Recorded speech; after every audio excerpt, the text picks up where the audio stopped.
you're going to have like not much of an idea about when you're done or not. It was a question Kevin asked, right? It's like you can definitely, you'll make some reactions in some species with some numbers, and probably if you run it, it will not go exactly through whatever experimental data you have access to, and then you have to figure out what to do. So I'm going to talk about some thoughts about what to do about this process. So I think the most important thing actually is to start to have some expectation of what you're doing. So what do you expect is really happening in the system you're trying to model before you start to build the model? You need to think of, what do you expect the result to be? What are some species you expect in the model? What are some products you expect to come out of the reactions? What intermediates do you expect to see in the model? And maybe some rough time scale. Do you expect this to be like microseconds? Do you expect this to be years? And what observables are you really trying to predict with this model? Because the model's going to predict a zillion things, but you obviously don't care about all of the species and stuff. And also what kind of accuracy you're going to need in the end, because that's going to influence a lot about how much effort you put into trying to get all the parameters better and building the model bigger. The purpose of the model is to try to make a function that predicts the rates of change of all the species. That's what a chemical model is. And that was going to fit into some kind of reactor model after you're done. So there's this chemical term, and then there's some like diffusion terms and convection terms to get the overall rate of change of species in your system. And the chemical term is the rate expressions that you know, K's times rate coefficients, and then with back the reaction with the equilibrium constant. And so in order to represent omega, the rate of change of the species, we store this usually in a chem-chem type format, where you have the reactions right now, it shows the stoichiometry, and then the rate coefficients expressions for each reaction, and some zero that you need to calculate the equilibrium constants. And currently in RMG, we don't worry about the activity coefficients, we just set them all to be one. Now, why is our prediction of omega wrong? There's like two main reasons why it's wrong. So one is that the numbers we have, the K's and the K equilibriums, are incorrect. And so we can, if we think that that's the main problem, we can work to get better numbers for the K's and K equilibria. And one thing that you can do is you can use arcane and arc and run quantum calculations and get good numbers for the thermal, for example. And it's like a relatively straightforward thing you can do. You decide this equilibrium constant matters for you, for your model. You can make it a better number by running some supercomputer time on it to solve the quantum chemistry better and get a better expression. Also, sometimes you can just look it up in the literature and get a good number, because typically what RMG is going to do, unless you tell it otherwise, it's going to estimate everything. And it's going to have estimates, but the estimates can be off by a considerable amount from the truth. So a lot of times you can just look up a number and be way more accurate, and then if you do a real accuracy quantum calculation, it might even be more accurate still. If you're really good, you can go down the hall and persuade Micah or Jim to run the quantum laser experiment and measure the rate coefficient for you directly. It's also possible. The other reason why the models are wrong is we don't have the right reactions in the models. So we have a thing called mechanism of truncation error, that we've cut off the reaction system somewhere. And we're not worried about every side reaction that might possibly be happening in our system. And what we're implicitly assuming is all the missing reactions have K's equal to 0. But K equals 0 is a lot different than the real K values. So this is a pretty drastic assumption for those rate coefficients. So we have a lot of K's, we're trying to get them really good, within factor 3, if we work really hard. And then we have these other K's where we're like off by 10 orders of magnitude because we assume it was 0 when it's going to extend to the 10th or something. If we think that this is the reason our models are incorrect, the solution is to make the model bigger by adding in the extra reactions. And that's really what RMG's job is to do mostly. RMG is trying to add more reactions in the systems. And there's two kind of cases. One case is that RMG knows about the type of reaction and just didn't put it in the model yet. And if you just tighten the tolerances of RMG and you force it to run longer, in principle you should be able to solve that problem. Another case is that RMG doesn't even know that this kind of reaction is even possible in the world, and you can run RMG forever and you never get this reaction. And so the solution there is you have to add a new family, or you have to add a library reaction for this missing reaction yourself. This general topic, I wrote a book chapter all about it. You might want to read. It's a lot of analysis and different issues about this. here's a math version of those errors. So there's one error is you take our model and our rate coefficients k and the equilibrium constants k are not the true values. And so if I put the true values in, the rate of change of the species that I compute will be different. And so that's the difference. Where I take my current model, I just changed all the numbers, or I'm looking at the deviations between the numbers I'm using and the real true numbers. And the magnitude of that is the parameter error. There's another one that I'm not using the full model, so I don't include all the reactions in the universe, but I only have some small set represented by this matrix Z, which is like has some ones and then lots of zeros, which are all the reactions I've neglected. And if I put them all back in, I get this difference. And so these are the two different types of errors I have. So if I want to reduce them both, I have to do two different things. I have to run RMG more to get more reactions, and I have to do quantum calculations more to get the numbers more accurate. And because of the way RMG works, you have to do this iteratively, because RMG's selection of what species to put in the model and what reactions belong in the model depends on its estimates of the Ks. So you have to have, you build a model, you improve some of the important Ks, that's going to change the estimation of what the concentrations are, which is going to change which reactions are important, and which are going to change which side reactions are important, and then RMG will decide which side reaction to add based on your updated estimation of the concentrations. And then when you run RMG again and do sensitivity analysis, you'll often find that some different reactions are sensitive. So in the example that Lon showed early in the beginning, it's like we had a really great model for pyrolysis. It worked great at the conditions at 1,000 Kelvin, but it was wrong at 1,500 Kelvin because during that change in conditions was enough to change what was important. Same thing can happen if you change a sensitive rate coefficient a lot. It can change a lot about what happens in the system, and so you have to rerun the model. Yeah? Is there any disadvantages to having a really large RMG model? Like, other than the computation time, you might have... Yeah, so I think there's no, I think in general there's no disadvantage. Sometimes when you make it really large, RMG might put some complete nonsense in, and that might screw it up. But more commonly, yeah, make it large, you'll add in a few more important reactions and a whole lot of other ones that aren't important. And it just makes it more confusing for you, but it doesn't make it any worse. And the fact that you added a few more important ones might significantly improve the accuracy. So in general, larger is better. And our main trouble is not usually that we're unhappy because they're too large. It's more that we just have trouble making RMG make them too large because it just takes a lot of CPU time to build the model. It's not actually solving it, typically. We are getting within like an order of magnitude where you might start worrying about the solving time too, but that's currently not the issue. Usually it's the RMG process of building the model is too slow. So we can't even get up to the point where we'd have to worry about the CPU time.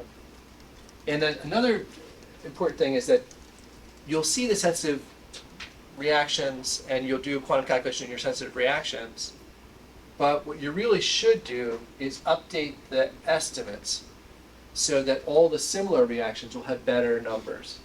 Currently this is a little bit difficult to do, but we've been working on trying to make this better, and this is like an important step to, because otherwise what happens, like you fix a certain beta decision reaction and that rate will be better, but then there'll be the analogous beta decision reaction where there's a methyl group on the side, and RMG will still use the same lousy estimate for that one. And it'll be wrong until somebody notices it's different. But actually, we should just update the estimate because it should be, the methyl group shouldn't make that much difference. So that's another kind of thing we should do here.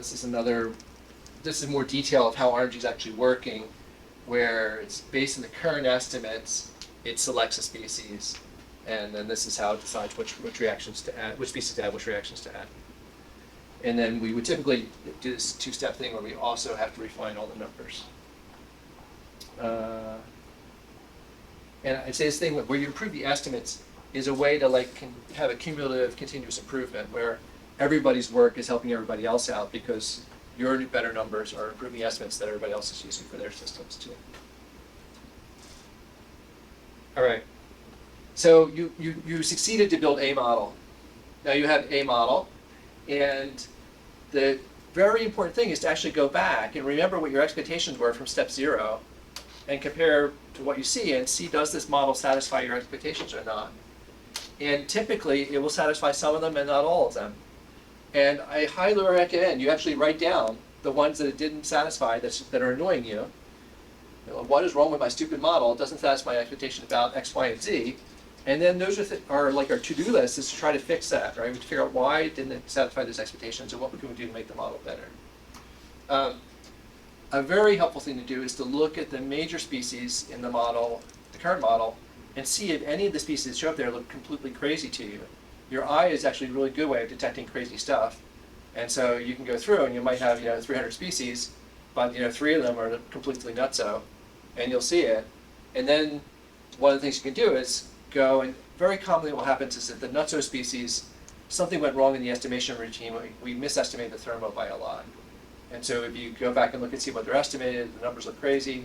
We just run a quantum calculation with ARC. We just showed how to do it, and run it and get with Arcane and get the thermo number and put it in, and you rerun it, and that species will disappear because if the thermo's high enough, it'll be out of there.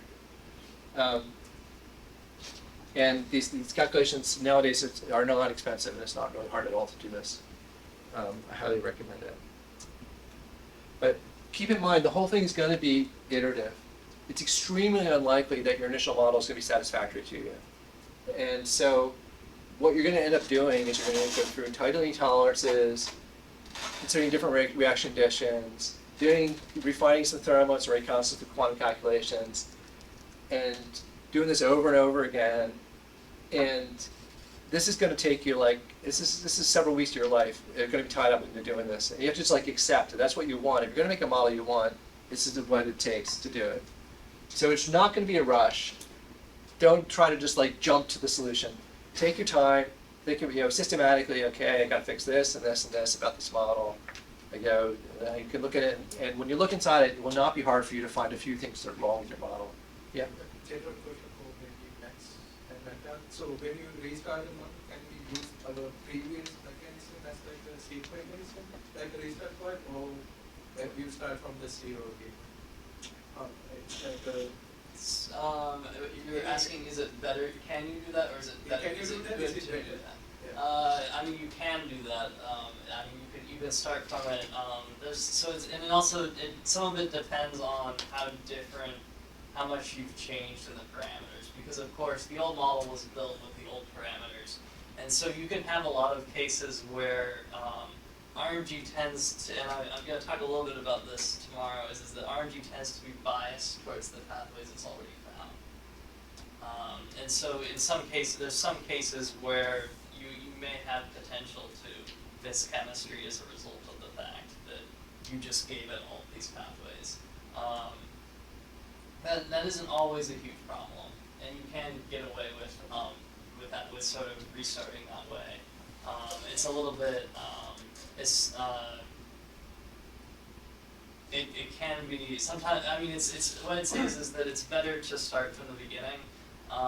You can start with a big seed mechanism and see what it goes. And if you haven't changed much, it's probably not that huge of a problem. I'd say also that if you know that you're not going to accept a model unless it has species X, Y, and Z, then you want species X, Y, and Z to be in the model from the beginning, because you're not going to accept it anyway, right?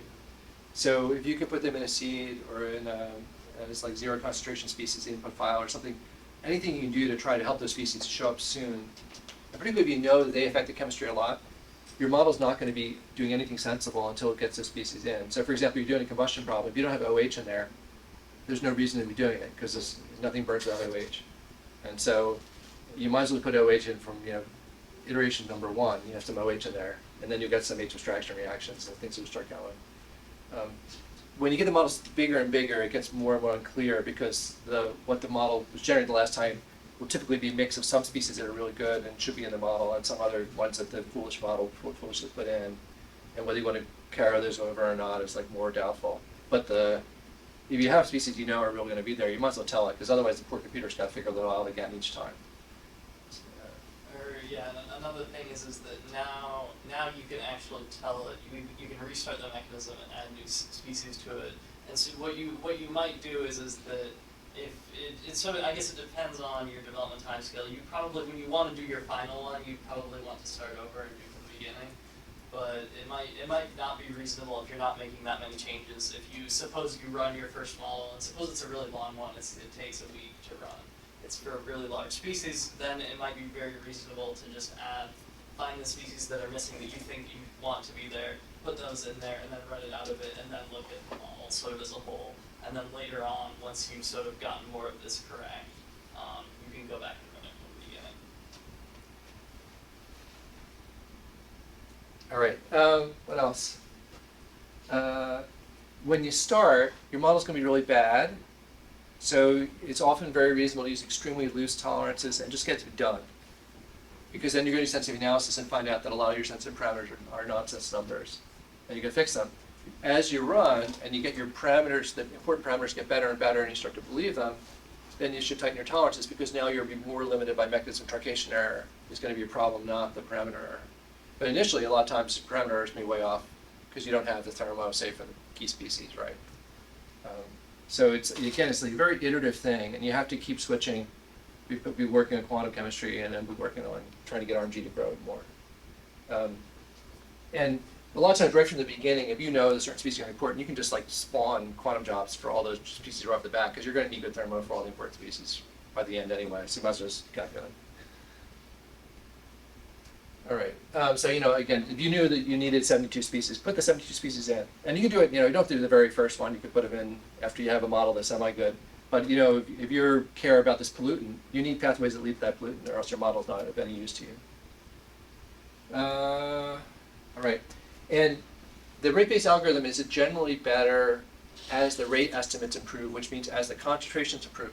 So if your current model is missing a key reactive intermediate, or if any of the sensitive rate coefficients are way, way off, or thermo is way, way off, or if some of even the rough numbers that aren't that important, if they're wildly off by factors of a million, in any of these cases, your concentration estimates can be bad, in which case the algorithm will be completely going down the wrong tree.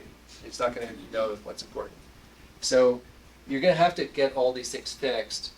But then if you do have all these things fixed, the RMG algorithm is actually pretty good at selectively adding the next byproduct.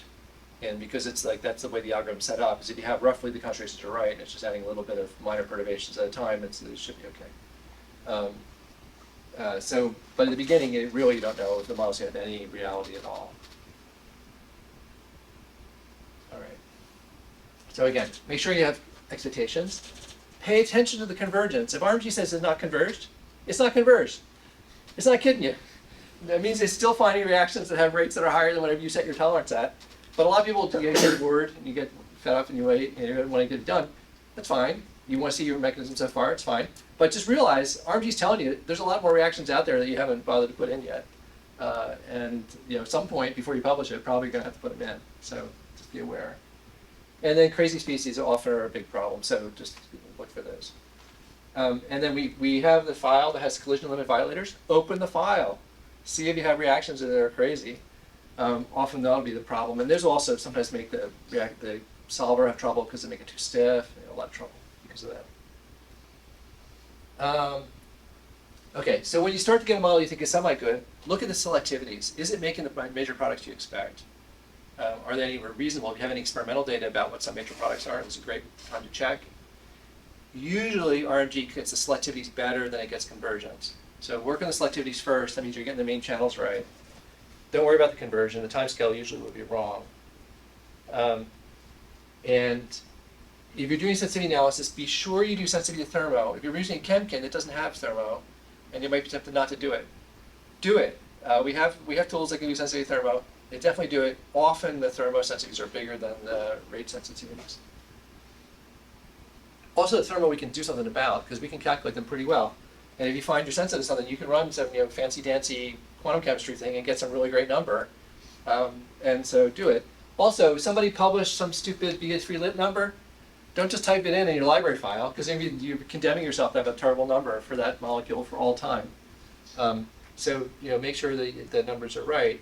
Even these really good methods, the errors are still order of a kcal, which is pretty significant when you consider the temperature. So the energies come in, like in equilibrium constants, as the error in the energy divided by RT. So if this is a kcal, that means even up to 500 Kelvin, this is already a factor of 3. uncertainty in the equilibrium constants. So that means you should not expect that your model is going to predict all the numbers within factors of 3.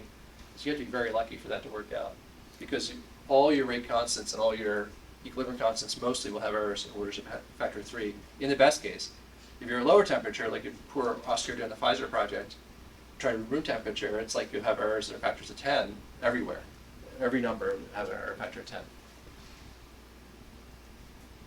And another common mistake I see a lot is students get very upset because their model is not predicting species 17 that was measured by somebody once, and it's not predicting it right, and then they'll do anything they can to make the model get that number right. Okay? The goal of this process is not to make a model that predicts that one number. You try to make a model that's like correct, it's like the truth, and you can easily alter some constant, some parameter in your model and force it to predict anything. But again, it's like the elephant's tail problem. It's like, just because you can make the elephant's tail wiggle as you vary your parameter doesn't mean you really understand how elephants work, right? And so, so often you'll find is this expression, closer to the truth, further from the data.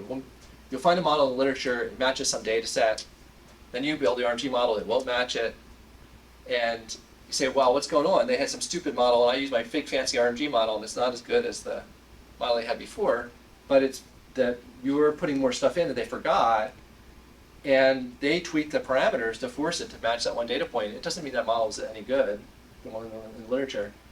And you're not judged by the fact that you can go through that one point. You can obviously make a model that goes through one point. It's not the point of this exercise. But I see this a lot. It's like people are upset because their model's not going through this one point. But if you just look back at this, of course, if you're off by a kcal, there's no way you're going to go through every point. And you should expect at least factor of 3 errors everywhere. So if you have better than factor of 3, it's like you probably cheated. Yeah. So you're going to be tempted to tweak the parameters and force them to agree with the experiment.